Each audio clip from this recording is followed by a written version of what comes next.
hanya ku dapat dalam Yesus. Kala ku cari ketenangan, hanya ku temui di dalam Yesus. Tak satu pun dapat menghiburku, tak seorang pun dapat menolongku. Hanya Yesus jawaban hidupku. Kala ku cari damai, hanya ku dapat dalam Yesus. Kala ku cari ketenangan, hanya ku temui di dalam Yesus. Tak satu pun dapat menghiburku, tak seorang pun dapat menolongku. Hanya Yesus jawaban hidupku. Bersama Dia hatiku damai, walau dalam lembah kekelaman. Bersama Dia hatiku tenang, walau hidup penuh tantangan. Tak satu pun dapat menghiburku, tak seorang pun dapat menolongku. Hanya Yesus jawaban hidupku.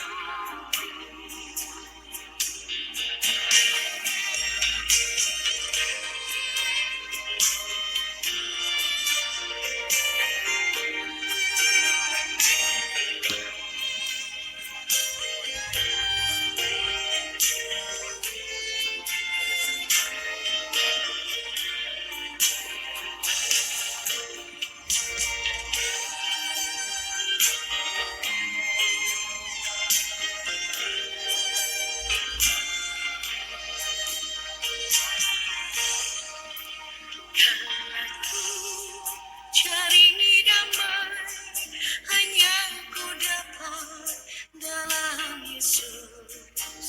Kala ku cari ketenangan, hanya ku temui di dalam Yesus.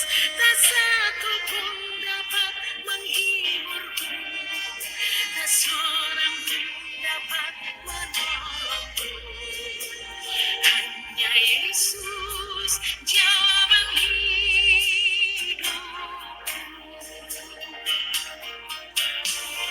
Bersama Dia hatiku damai, walau dalam lembah kekelaman. Bersama Dia hatiku tenang, walau hidup penuh tantangan. Tak satu pun dapat menghiburku, tak seorang pun dapat menolongku. Hanya Yesus jawaban hidupku. Tak satu pun dapat menghiburku, tak seorang pun dapat menolongku. Hanya Yesus jawaban hidupku. Hanya Yesus jawaban hidupku. Supaya apa, teman-teman? Supaya kita tidak merasakan siksaan, tidak mendapatkan maut, ya. Karena Yesus datang ke dunia itu supaya kita memiliki hidup, teman-teman. Saya baru tahu, teman-teman.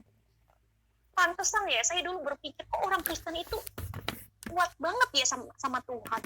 Padahal mereka itu sering diganggu, sering dibilang kafir, sering tempat ibadahnya dibakar. Oh, ternyata seperti ini pengajarannya. Wah, saya bersyukur menjadi anak Tuhan. Dan ketika itu saya juga berpikir orang Kristen itu baik-baik banget ya teman-teman. Saya pernah ngeledek orang Kristen teman-teman. Pokoknya ngata-ngatain ya, Tuhan kamu tuh tiga, Tuhan kamu itu manusia, Tuhan kamu itu patung, bla bla bla. Karena saya udah didoktrin dari kecil sama orang tua saya dan lingkungan juga, sama guru saya juga, saya diajarin untuk seperti ini, seperti ini, seperti ini. Di situ ada rasa kebencian. Ketika saya baca Yohanes pasal 14 ayat 6, Tuhan katakan, akulah jalan kebenaran dan hidup, tidak ada seorang pun yang datang kepada Bapa kalau tidak melalui. Di sini jelas dikatakan Tuhan Yesus adalah jalan kebenaran. Di situ saya merasa agama itu benar-benar tidak bisa menyelamatkan kita. Agama itu tidak bisa menyelamatkan kita, teman-teman sekalian. Agama tidak bisa menyelamatkan kita, teman-teman. Sekalipun kamu baik, teman-teman, sekalipun kamu taat, teman-teman, ya, beribadah, apakah kamu tahu jalan kebenaran? Justru Yesus datang ke dunia, dia mendapatkan siksaan, diremukkan oleh karena dosa kita, supaya kita memiliki hidup, teman-teman. Untuk apa, teman-teman, kita beribadah tekun, tetapi kita juga tidak tahu gitu, jalan kebenaran.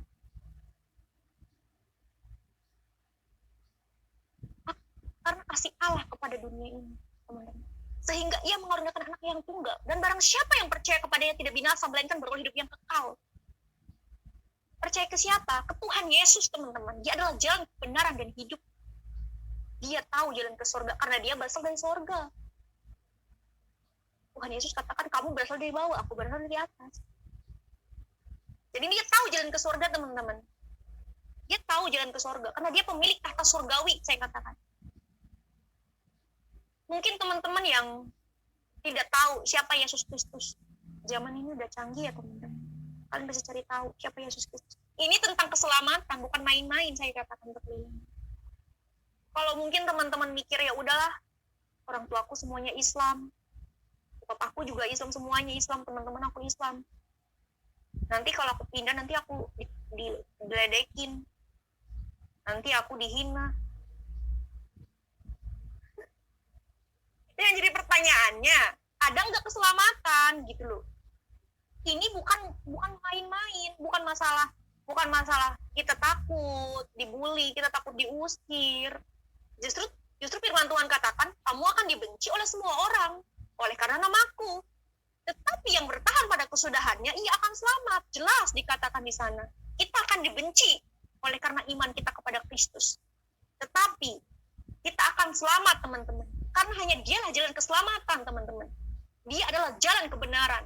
Dia adalah juru selamat manusia. Kita tanpa juru selamat tidak bisa adalah masuk kerajaan sorga.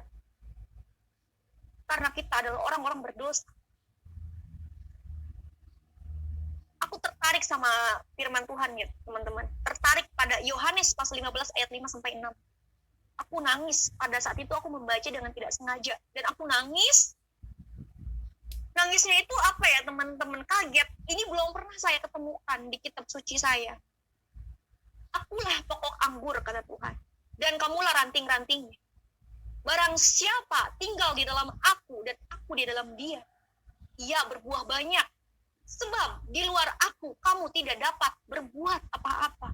Barang siapa tidak tinggal di dalam aku, ia dibuang keluar seperti ranting dan menjadi kering. Kemudian dikumpulkan orang dan dicampakkan ke dalam api. Lalu dibakar, teman-teman. Bayangin, teman-teman.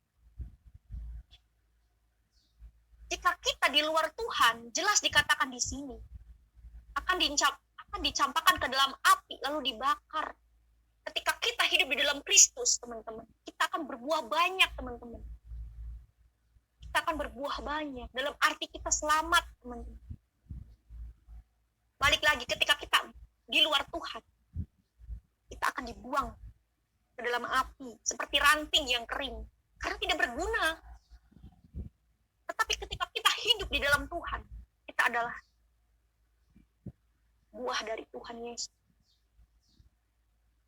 Yesus adalah pokok anggur. Dan itu berbuah banyak, teman-teman. Haleluya. Saya nangis, teman-teman, baca firman itu. Dalam hati saya begini, saya udah paham ya, karena saya udah dijamah Roh Kudus, saya udah paham arti dari setiap firman Tuhan. Aku bilang, iya ya, aku sekarang hidup di dalam Tuhan gitu. Dan Tuhan menjanjikan keselamatan. Dan itu ya dan amin. Bukan insya Allah. Ya dan amin, teman-teman. Ya. Haleluya, teman-teman. Makanya, kita di luar Tuhan itu tidak bisa berbuat apa-apa. Kita di luar Tuhan tidak bisa berbuat apa-apa. Saya ditanya sama teman saya, apa kamu yakin jadi orang Kristen masuk surga? Yakin. Siapa yang ngomong? Tuhan Yesus. Tuhan Yesus menjanjikan keselamatan. Tercatat di dalam Alkitab. Tuhan Yesus itu adalah keselamatan. Dialah juru selamat satu-satunya. Hanya saja kamu belum mengenal kebenaran. Ini tentang keselamatan, bukan tentang kubu. Bukan tentang kamu orang Kristen, kamu bukan bagian dari aku, kamu orang Islam bukan bagian dari aku. Bukan begitu. Agama itu nggak bisa menyelamatkan, teman-teman ya. Hanya satu yang bisa menyelamatkan kita, yaitu Yesus Kristus, Sang Juru Selamat manusia. Karena dia berasal dari sorga. Dia tahu jalan ke sorga. Dia akan menuntun kita, teman-teman. Karena dia itu adalah gembala yang baik. Gembala yang baik mengorbankan nyawanya bagi domba-dombanya. Ya, teman-teman. Luar biasa. Saya ingat ketika orang buta berkata kepada Tuhan, ingin disembuhkan, teman-teman. Karena dia beriman kepada Tuhan. Dia merasa Tuhan adalah yang bisa menyelamatkan dia ketika dia buta itu. Dia pengen melihat. Dia punya iman kepada Tuhan Yesus. Minta pertolongan kepada Tuhan Yesus agar Tuhan Yesus menyembuhkan sakitnya. Dan pada Lukas pasal 18 ayat 42, lalu kata Yesus kepadanya, melihatlah engkau, imanmu telah menyelamatkan engkau. Oh, haleluya, aku nangis. Aku terus gini ya teman-teman, setiap baca firman Tuhan pasti aku nangis. Karena memang setiap firman Tuhan itu penuh kuasa, teman-teman, nyata di dalam hidup kita. Ketika kita punya iman sekecil apapun, kita yakin bahwa Yesus Kristus akan menyelamatkan kita. Disitulah Tuhan mengabulkan apa yang kita minta. Makanya Tuhan katakan, ketoklah maka pintu akan dibukakan, mintalah maka akan diberikan kepadanya. Tuhan Yesus suka dengan orang yang mau berdoa padanya. Tuhan Yesus akan membuka pintu bagi siapa saja yang percaya kepadanya. Ya, teman-teman. Aku di situ merasa sekarang itu aku terus mengandalkan Tuhan. Karena hidup di luar Tuhan itu nggak berguna, teman-teman. Untuk apa kita hidup? Untuk apa? Ketika kita tidak percaya kepada juru selamat manusia, untuk apa, teman-teman? Nggak ada keselamatan lagi. Nggak ada. Makanya saya katakan, kesempatan itu tidak datang dua kali. Carilah kebenaran, carilah keselamatan. Ya. Jadi jangan kamu terdoktrin dari kecil. Orang Kristen begini-begini, Tuhan Yesus tuh gini-gini. Kalau saya sekarang belajar sejarah, teman-teman. Belajar sejarah, silsilah. Ya.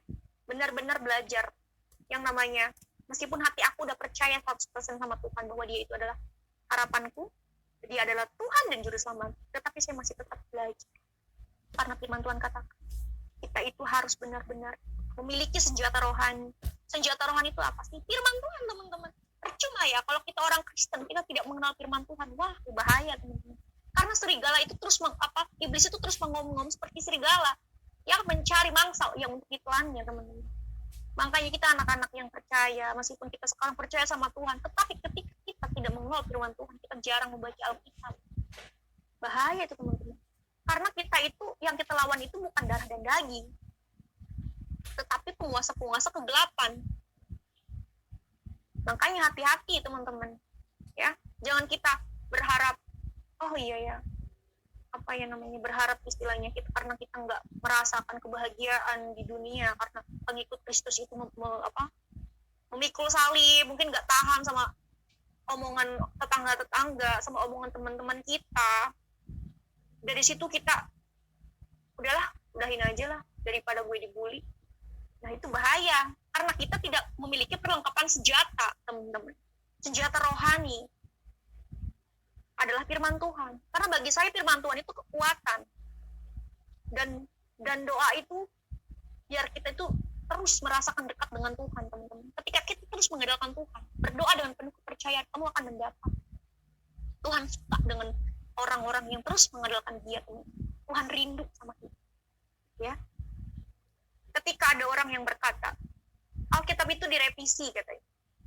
Sekali lagi, kalian jangan kena doktrinan, carilah kebenaran. Alkitab itu asli teman-teman, saya kaget. Pas saya baca, nama nabi saja masih asli, sejarah masih ada. Justru di Al-Quran dikatakan, Abraham jadi Ibrahim, Maria jadi Maryam. Saya saja namanya Marisa, di luar negeri pun tetap Marisa. Kita pakai logika, mana yang asli, mana yang enggak. Sedangkan Alkitab itu kitab pertama. Gitu loh. Sekarang keraguan-keraguan itu udah nggak ada lagi di dalam saya. Saya ketawa teman-teman pada saat itu. Oh ya, guru saya bilang dulu, kitabnya orang Kristen itu, Alkitab itu palsu. Sedangkan sejarah saja masih lengkap. Nama nabi saja belum dirubah. Karena saya ingat pada firman Tuhan, pada Matius pasal 24 ayat 35 dikatakan, langit dan bumi akan berlalu, tetapi perkataanku tidak akan berlalu. Secara tidak langsung, di sini Tuhan katakan, saya akan menjaga setiap firman. Langit dan bumi akan berlalu, tetapi firman-Nya itu kekal, teman-teman. Makanya saya optimis, janji Tuhan itu nyata. Ya.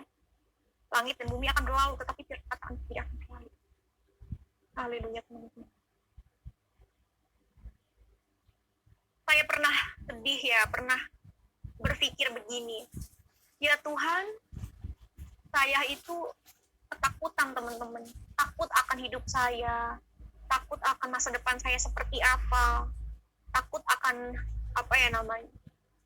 akan kedepannya bagaimana.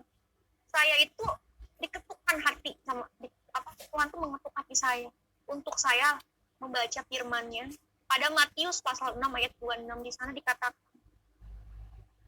pandanglah burung-burung di langit yang tidak menabur dan tidak menuai dan tidak mengumpulkan bekal dalam lumbung, namun diberi makan oleh Bapakmu yang di surga. Bukankah kamu jauh melebihi burung-burung itu?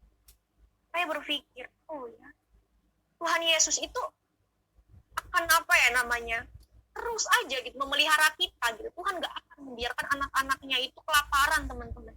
Yang penting saya katakan sekali lagi, yang penting kita terus berdoa, terus andalkan Tuhan, teman-teman. Ya, di situ aku merasa, oh Tuhan itu perhatian ya sama saya. Iya, saya berpikir juga, burung saja di udara Tuhan pelihara, Tuhan beri makan, padahal dia nggak nanam padi, nggak nyari duit juga, ya kan? Masa Tuhan juga nggak memelihara kita, anak-anak kesayangannya? Burung di udara Tuhan pelihara, teman-teman. Nggak usah kamu takut dengan masa depan kamu. Dan saya merasakan ketika saya mengenal Tuhan itu, hati saya tuh damai, teman-teman. Damai, sejahtera. Dimana setiap saya berdoa, Tuhan selalu menjawab saya oleh firman-Nya. Ketika saya merasa saya sendiri, saya selalu mengandalkan Tuhan. Tuhan kasih firman-firman yang luar biasa. Meskipun saya juga istilahnya belajar itu nggak sama pendeta, nggak sama siapapun, saya belajar sama Tuhan, teman-teman. Karena saya setiap mau baca Alkitab, saya terus andalkan Tuhan. Saya bilang sama Tuhan, ya Tuhan, semoga setiap saya membaca firman-Mu, saya memahaminya. Berikanlah hikmat ya Tuhan. Oke. Dia adalah kebenaran, teman-teman. Kita jangan pernah berpikir Yesus itu bukan Tuhan. Kalian tahu dari mana? Sedangkan kitab sucinya saja kalian belum pernah baca. Saya aja kaget, teman-teman. Gitu loh. Terus saya pernah ngomong sama Tuhan begini, ya Tuhan, kan banyak nih ya orang Islam masuk ke Kristen, dan banyak juga orang Islam orang Kristen juga masuk ke Islam. Tetapi ketika orang Kristen masuk ke Islam, mereka itu disanjung, disambut dengan mewah, dengan ramah. Ketika orang Islam masuk ke Kristen, kok banyak yang bully, seakan-akan dia itu kayak gimana. Aku ngerasain sih, teman-teman, karena aku pernah juga jadi orang Islam itu, kalau melihat orang Kristen itu gimana, apalagi yang murtad ya. Kalau di Al-Quran itu darahnya halal, teman-teman ya. Aku nggak nyenggol-nyenggol, memang fakta, memang ada ayatnya, teman-teman ya. Boleh dibunuh gitu, dan mungkin ada kebencian di sana, nggak tahu kenapa. Saya itu dikasih tahu lagi sama Tuhan, teman-teman, firman-Nya itu yang pada Yohanes pasal 15 ayat 19 di sana dikatakan, sekiranya kamu dari dunia, tentulah dunia mengasihi kamu sebagai miliknya. Tetapi karena kamu bukan dari dunia, melainkan aku telah memilih kamu dari dunia, sebab itulah dunia membenci kamu. Dan aku sekarang berpikir begini, oh ya, aku milik Tuhan. Kalaupun aku dibenci, kalaupun aku dikucilkan, kalaupun aku dibeda-bedain. Ya, apa? Memang aku udah tahu gitu loh. Karena aku anak Tuhan, bukan anak dunia gitu loh. Dia adalah gembala yang baik gitu loh. Gembala yang baik mengorbankan nyawanya bagi domba-dombanya. Coba siapa teman? Nggak ada. Kecuali Yesus Kristus. Dia tuh pengasih teman-teman, penyayang, pengampun. Saya merasakan kehadiratnya teman-teman. Dia tuh pengasih, penyayang, dan pengampun. Bukti bahwa Tuhan Yesus adalah pengampun. Dia mati di kayu salib untuk menebus dosa umat manusia. Supaya kita memiliki hidup. Tuhan katakan seperti itu. Dan di luar Tuhan itu kita nggak bisa berbuat apa-apa. Betul, kita nggak bisa berbuat apa-apa teman-teman. Kita nggak bisa berbuat apa-apa. Tanpa Tuhan kita nggak bisa berbuat apa-apa. Kita adalah hamba dosa. Ya, upah dosa adalah maut, ingat teman-teman. Karena pada Yohanes pasal 10 ayat 10 dikatakan, pencuri datang hanya untuk mencuri dan membunuh dan membinasakan. Aku datang supaya mereka hidup dan mempunyai segala kelimpahan. Di sana dikatakan, iblis itu hanya mencuri dan membunuh teman-teman. Ya, dan membinasakan. Tetapi Tuhan Yesus datang supaya kita memiliki hidup. Ini firman yang luar biasa teman-teman. Ini jawaban saya. Ini jawaban Tuhan untuk saya teman-teman. Secara tidak langsung Tuhan katakan, iblis itu hanya untuk membunuh. Karena memang iblis itu pembunuh dari semula. Tetapi Yesus itu datang supaya kita memiliki hidup. Luar biasa teman-teman. Saya baru tahu kalau dia itu juru selamat manusia teman-teman. Terima kasih Lord. Aku selalu bilang sama Tuhan, terima kasih Tuhan. Kebaikan-Mu telah membukakan mata hatiku yang ditutup. Hidup di dalam kegelapan. Sekarang aku memiliki terang hidup. Karena Engkau adalah terang hidup. Dan setelah aku mengenal Tuhan itu rasanya itu damai teman-teman. Mukjizat Tuhan itu dinyatakan dalam hidupku. Aku merasa aku tuh happy setiap hari. Karena aku ada kepastian gitu loh. Dari Tuhan. Tuhan menjanjikan apa ya, sebuah masa depan yang indah. Pada Yohanes pasal 14 ayat 2 dikatakan, di rumah Bapakku banyak tempat tinggal. Jika tidak demikian, tentu aku mengatakannya kepadamu, sebab aku pergi ke situ untuk menyediakan tempat bagimu. Untuk anak-anak Tuhan, jangan pernah takut kalian ya, menghadapi dunia yang fana ini, menghadapi dunia yang kejam ini. Ingat, masa depan kita ada di tangan Yesus Kristus, Sang Juru Selamat manusia. Dia sudah menyediakan tempat untuk kita. Masa depan yang cerah, masa depan yang hebat, masa depan yang mungkin belum belum pernah kita rasakan. Tuhan nggak menjanjikan sebuah hal-hal yang fana, tetapi Tuhan menjanjikan hal-hal yang kekal, keselamatan abadi. Tuhan sudah menyediakan tempat di rumah Bapa untuk kita, anak-anak sayangnya. Tuhan hanya ingin kita percaya bahwa Dialah satu-satunya Tuhan dan Juru Selamat. Tuhan hanya ingin kita mengikuti setiap perintahnya. Jikalau kamu mengasihi aku, kata Tuhan, tentu kamu akan mengikuti setiap perintah. Perintah Tuhan apa sih? Salah satunya mengasihi teman-teman. Kita anak-anak Tuhan itu, biarkanlah terangmu bercahaya. Jadilah berkat buat mereka. Sekalipun mereka membenci kita jangan pernah membenci mereka. Ketika kita membenci mereka dan tidak memaafkan mereka, Tuhan juga tidak akan memaafkan. Itulah kasih teman-teman. Saya baru tahu ternyata Tuhan Yesus itu luar biasa teman-teman. Dia adalah kunci maut. Ya, dia memegang segala kunci maut teman-teman. Dia berkuasa teman-teman, berkuasa. Saya pernah bertanya seperti ini, belum pernah dijawab sama siapapun, belum pernah bisa jawab pertanyaan saya. Ketika saya diintimidasi, banyak teman-teman saya yang nge-DM saya, ngata-ngatain Tuhan. Saya cuma katakan satu kalimat, teman-teman. Cuma mengatakan satu pertanyaan. Kalau memang Tuhan Yesus Kristus adalah manusia biasa, kenapa di akhir zaman Tuhan Yesus datang ke dunia untuk menjadi hakim yang adil? Bukankah yang menjadi hakim yang adil adalah Tuhan? Kenapa Tuhan Yesus datang? Jelas dikatakan Alkitab. Al-Quran juga percaya bahwa Yesus akan datang kedua kali ke dunia untuk menjadi hakim yang adil. Kalau memang Tuhan Yesus manusia biasa, kenapa dia berwenang? Itu doang sih pertanyaan saya. Sebenarnya kalau mereka baca Alkitab, pasti mereka tahu siapa Tuhan Yesus. Tapi saya nggak mau memaksakan kepada mereka untuk membaca Alkitab, karena hati mereka belum terbuka. Hati mereka masih penuh dengan kebencian. Aku cuma berdoa sama Tuhan, ya Tuhan, jamahlah mereka seperti Engkau menjamah. Selamatkanlah mereka seperti Engkau menyelamatkan. Jadikanlah kehendak. Biarkan terangmu bercahaya. luar biasa. Saya pernah teman-teman, saya udah kenal Tuhan, tapi saya masih menyepelekan. Gini contohnya, pada saat itu ada ada orang yang selalu mengandalkan Tuhan dengan kata-kata darah Yesus, ya, darah Yesus, dalam nama Tuhan Yesus. Saya udah percaya, tapi saya nggak terlalu nggak terlalu kesana lah, intinya melibatkan Tuhan, tapi saya maksudnya nggak berkata-kata kayak darah Yesus kayak gitu.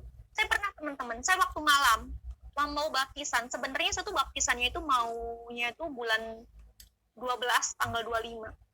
Malamnya itu saya bermimpi. Saya itu diserang sama yang namanya kuasa kegelapan. Saya lihat itu cuman wujudnya itu seperti asap rokok, tapi warnanya itu hitam. Entah kenapa nyerangnya itu seperti saya tuh dipegangin, tapi ketika megang itu seperti tangan dua, teman-teman, tapi gambarnya itu asap rokok. Ketika itu saya hanya spontan berkata, darah Yesus, darah Yesus, darah Yesus. Hilang, teman-teman. Dan saya percaya ketika kita mengandalkan Tuhan dalam nama Tuhan Yesus, darah Yesus, wah mantap teman-teman. Hilang semuanya. Saya sekarang pokoknya apapun ketakutan saya, apapun situasi yang membuat saya itu tertekan, saya selalu mengandalkan darah Yesus, dalam nama Tuhan Yesus, dalam nama Tuhan. Penuh kuasa, teman-teman. Saya baru tahu loh, teman-teman. Puji Tuhan, teman. Yesus gak pernah jauh sama kita. Dia tuh selalu dekat, teman-teman. Saya merasakan karya Tuhan. Dan Tuhan merubah hidup saya ketika saya merasa terpuruk, ketika saya merasa sendiri, ketika saya merasa saya gak berguna, ketika saya mengenal Tuhan, semuanya itu gak saya pikirkan lagi. Ternyata saya adalah orang yang benar-benar dikasih oleh Sang Penguasa, oleh Sang Juru Selamat kita, teman-teman. Makanya kita, anak-anak Tuhan, jangan pernah meninggalkan Tuhan, jangan pernah lebih mengedepankan dunia. Ingat, teman-teman, kita di luar Tuhan tidak bisa berbuat apa-apa. Saya salut, teman-teman, sama Tuhan. Setelah saya mengenal Tuhan, saya berubah sekarang. Berubah dalam arti saya lebih rendah hati, lebih sabar menghadapi segala sesuatu, itu lebih mengandalkan Tuhan. Biarkan Tuhan yang bekerja, biarkan semua rancangan Tuhan. Aku percaya ketika kita mengandalkan Tuhan, semua akan baik-baik saja, teman-teman. Dan saya akan menyanyikan lagu persembahan untuk Tuhan, karena Tuhan juga setia sama saya sampai akhir zaman. Tuhan selalu menyertai saya. Terima kasih Tuhan Yesus atas kebaikan-Mu. Sampai akhir ku menutup mata, ku tetap setia menanti janji-Mu. Sampai ku dapatkan mahkota kehidupanku, ku tetap setia untuk melayani-Mu. Itu lagu persembahan untuk Tuhan Yesus, karena memang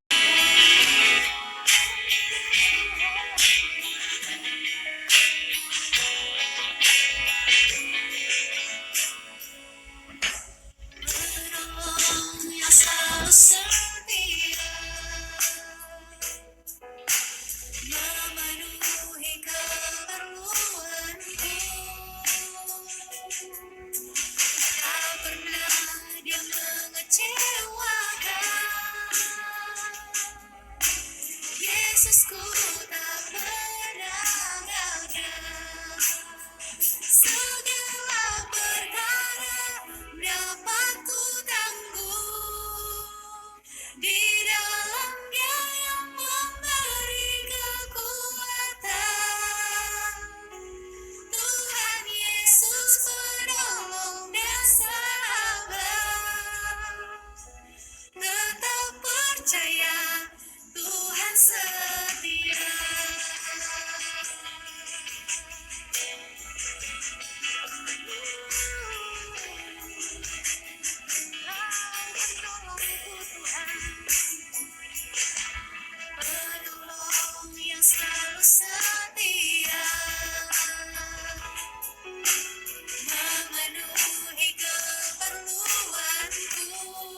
biarlah